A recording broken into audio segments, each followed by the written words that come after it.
गिरीशा जी। श्री हरिवंश। श्री हरिवंश महाराज जी। महाराज जी, मेरा प्रश्न है कि भगवान जी ने इस सृष्टि की रचना की, हमें इंद्रियां भी दी और वही हमें शास्त्र के माध्यम से माया और भोग विषयों से दूर रहने की शिक्षा भी देते हैं। तो क्या मायापति जी ने माया की रचना माया से दूर रहने के लिए की है? देखो,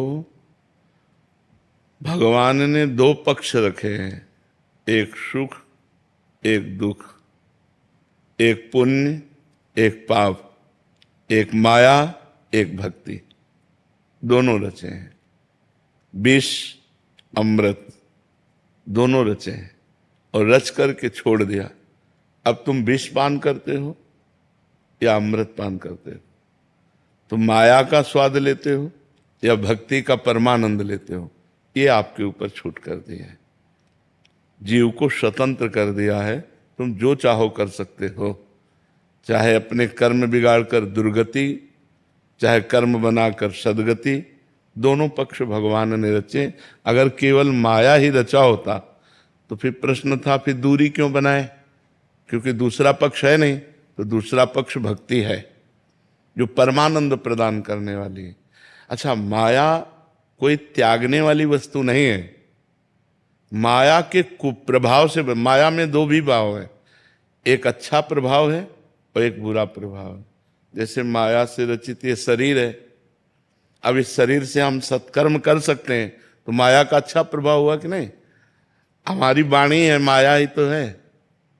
इससे हम मृदु बोलें, सत्य बोलें, हितकर बोलें, तो माया का सदुपयोग हुआ कि नहीं हुआ? अब हमारे पास सुंदर भोजन है, उस भोजन को भगवान को भोग लगाया, किसी भूखे को पवा दिया, हमने भी अपनी भूख मिटा दी, तो सदुपयोग है कि नहीं? अब हम भूख मिटाने के लिए दूसरे जीवों की हत्या करें, अब माया का दुरुपयोग हो रहा है, अब तुम्हारी दुर्गति होगी। हमारे पास इतने सुंदर सुंदर पेय पदार्थ हैं, सुगंधित, पौष्टिक, बुद्धिवर्धक, जरूरी मदिरा पियो? इतने सुंदर 56 भोग बनते हैं, जरूरी है तुम जीवों को काट करके उनका मांस खाओ? तो माया के दो पक्ष हैं, एक अच्छा और एक बुरा। तो बुरे पक्ष का त्याग करना। जैसे माया का पक्ष एक काम भोग है, अगर काम भोग हम अपनी पत्नी से करते हैं सही है, लेकिन दूसरे की स्त्री से करते हैं गलत है। अगर काम भोग ना हो तो संतान की उत्पत्ति ना हो, सृष्टि ना बढ़े। ये तो भगवान की द्वारा रचित है, कोई हमारा तुम्हारा रचित तो नहीं, लेकिन उसका सही दिशा में प्रयोग हो। अगर वो गलत दिशा, अब आप काम भोग पराई बेटी के साथ करें तो हमारा कानून भी आपको दंड देगा और भागवतिक कानून में भी पाप बन गया। और अगर अपनी पत्नी से करते तो धर्मयुक्त है। तो अगर हम विवेक और अध्यात्म शास्त्रों का स्वाध्याय करके ठीक से चलें तो माया कुछ ऐसा है नहीं जो बांधने वाली हो। माया तब बांधने वाली है जब हम माया का गलत प्रयोग करते हैं। तब बोले अरे भगवान की माया बड़ी विचित्र है, देखो उसकी दुर्गति हो गई। दुर्गति माया ने नहीं की, हमने गलत माया का प्रयोग किया। माया का मतलब ये रचना जितनी देख रहे हो, अब इस रचना में सही ढंग से चलो, आप गलत क्यों चलते हो? तुम्हारी बहन को कोई गलत दृष्टि से देखे तुम्हें बुरा लगेगा, तो तुम दूसरे की बहन को गलत दृष्टि से क्यों देखो? आत्मना प्रतिकूलानी परेशान न समाचरित। तो माया हमें ये बताओ कि बंधन कारक क्या है? ये माया, कपड़ा माया, माइक माया, ये दीवाल माया, ये सब सहयोग कर रही कि नहीं भक्ति के लिए? आप हमें विचार करके बताओ। अब इसी वाणी से हम गाली देने लगे, इसी शरीर से गंदे आचरण का, अब माया का दुरुपयोग हो गया। तो जब हम दुरुपयोग करते हैं माया का, जैसे पैसा है, पैसा से किसी गरीब की सेवा कर देना, भूखे को भोजन, वस्त्र नहीं तो वस्त्र दे देना, किसी बीमार की औषधि करा देना, 10-5 हजार लगा दीजिए। वही 10-5 हजार होटल में शराब और गंदे आचरण में लगा दिए, वो दुरुपयोग हो गया, ये सदुपयोग हो गया। माया का दुरुपयोग निषेध है, सदुपयोग करना चाहिए। आप हमें बताओ माया कहाँ बंधनकारक है? कब आपको आकर के माया ने पकड़ा? हमें बताओ ना, कहाँ क्या माया है? आपके विचार गलत, माया हावी। माया वाले भगवान के द्वारा रचित भ्रम। आपके विचार सही, माया मां है, हमारा पोषण कर रहे, खान पान, शरीर पोषण, अच्छे कर्म, सुख, आनंद, तो माया निषेध कहाँ है? निषेध है जब हम गलत करते हैं, तो हमें गलत का त्याग करना है। देखो लोगों की क्या है, इस समय जो बुद्धि है ना, वो केवल भौतिक जगत को देख रहे हैं, अध्यात्म की भावना में नहीं है। कोई बिरला ही अध्यात्म में चल पाता है। अब देखो भारत में कितने हैं, 1 अरब 30-40 करोड़ तो होंगे, 40 करोड़ तो होंगे। अब उनमें से कितने ऐसे लोग हैं जो अध्यात्म में चलते हैं? चलने वालों में कितने ऐसे हैं जो सही चल पाते हैं? सही चलने वालों में कितने ऐसे हैं जो पहुंच पाते हैं? ये बड़ा कठिन भगवान का भी माया का चरित्र रचा हुआ है। हम इसी में राजी हैं। जैसे नाली का कीड़ा नाली में ही सुख का अनुभव करता है, उसे अमृत कुंड में डालो तो उसे पसंद नहीं आएगा। ऐसे जो गंदे आचरण कर रहे हैं ना, उनको सही बात उपदेश करो तो वो बुरा लगेगा, उनको बुरा लगेगा, उनको अच्छा नहीं लगेगा। जैसे आप सब बच्चे हो,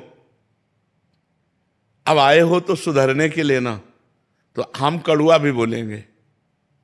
तुम गर्लफ्रेंड बॉयफ्रेंड बनाना बंद करो, तुम कोई नशा मत करो, अपने माता पिता की आज्ञा में रहो। अब इसी को तुम बुरा मानो तो फिर अगर संत जन तुम्हें नहीं उपदेश करेंगे तो शास्त्रों तक तुम्हारी पहुंच नहीं, तुम कैसे जानोगे कि अच्छाई क्या है और बुराई क्या है? नए बच्चे हो, संसार में आए हो, तुमको लग रहा है सुख चाहिए। अब सुख व्यसन में, व्यभिचार में, गंदे व्यवहार में, तो वही तुम्हें डिप्रेशन में ले जाएगा, वही तुम्हें सुस्त करने के लिए प्रेरित करेगा। ऐसी घटनाएं बन जाएंगी, वही तुम्हें नाना प्रकार के आचरणों में फंसाकर जेल पहुंचाएगा। तो संत और सदगुरुदेव और शास्त्र इनकी बातों का मनन करे तो माया है ही नहीं। मां माने नहीं या माने जो है नहीं, लेकिन अपना कमाल कर जाती है। है नहीं पर कमाल कर जाती है, बड़े बड़ों को भ्रष्ट कर देती है। ये है भगवान की माया। है नहीं, आप बताओ माया कहाँ है? कोई बताओ माया कहाँ है? आप माया हो, अब माया है नहीं है ना। हमारा अलग नाम है, आपका अलग नाम है, हमारा अलग, आपका अलग स्वरूप है, तो माया क्या है? अब हमारे और आपके बीच में जो आचरण है वो यदि गलत हो गए तो माया हो गई।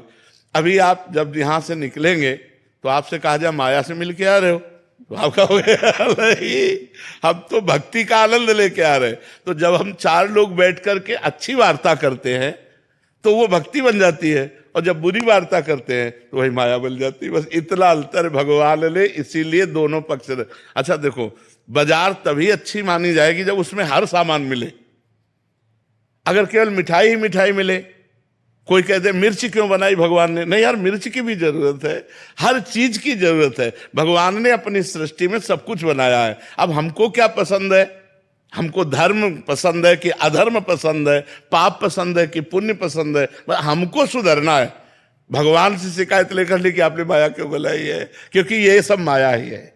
ये जो आप देख रहे हो, आपका रूप भगवान न बनाते, आपके हाथ न बनाते, आपके नाक न बनाते, आपके आंख न बनाते, तो बड़ा निषेधात्मक है। अब जिनके आंख नहीं, सोचो आप 1 मिनट आंख बंद करके देखो, अब आपको जीवन भर ऐसे रहना पड़े तो कैसा लगेगा? एक घबराहट पैदा हो जाती है, नहीं हो जाती है? अब अच्छी अच्छी बातें, भगवत चर्चा हो रही, अब हमारे कान में सुनाई नहीं दे रहा, कितनी बड़ी पूरा जिंदगी। तो भगवान ने हम पर कृपा की, कर्मों के अनुसार ही मिलता है। हमें कृपा की भगवान ने कि इस जन्म में मानव देह स्वस्थ तुम्हें दे रहे हैं, जाओ अच्छे कर्म करो, परोपकार करो और भजन करके मेरे को प्राप्त हो जाओ। अच्छे बनने के लिए हमें चांस मिला है, क्योंकि हम सुअर बन के अच्छे नहीं बन सकते, हम कुत्ता बन के अच्छे नहीं बन सकते, क्योंकि उसमें इतना विवेक नहीं। हम मनुष्य बनकर अच्छे बन सकते हैं। तो भगवान ने कृपा की है माया रच के, ना कि गलती की है।